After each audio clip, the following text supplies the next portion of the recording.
স্বীকৃতির থেকে আরও বেশি ভয়ানক, আরও বেশি ভয়ঙ্কর।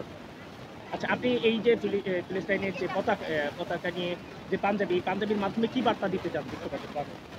আমি ফিলিস্তিনের পাঞ্জাবি পরে এই বার্তাটাই বিশ্ববাসীকে দিতে চাই যে আসলে আমাদের আনন্দের দিনে, আমাদের কষ্টের দিনে, আমরা প্রতিটা দিনে আমরা যখন যে মুহূর্তে থাকি না কেন, আমরা ফিলিস্তিনকে কখনো ভুলে যাইনি, কখনো ভুলে যাব না।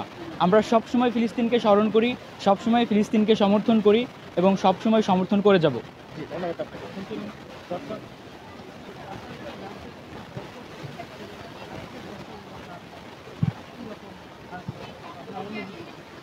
গত বছর বর্ষবরণ তো আর এবারের বর্ষবরণ ডেফিনেটলি আলাদা। সোজা কথা হাসিনা নাই, বাংলা ভাষায় যদি বলি। তো ডেফিনেটলি এটা ডিফারেন্ট।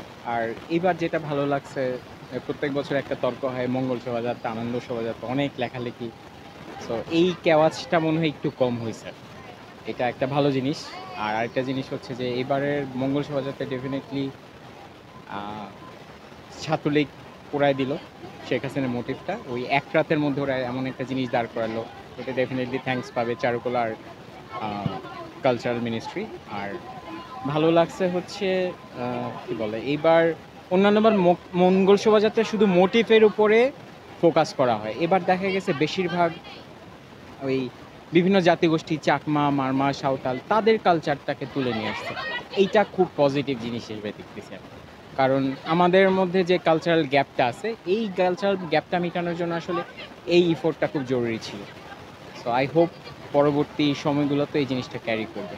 সো ওভারঅল সব কিছু মিলে ভালো লাগছে।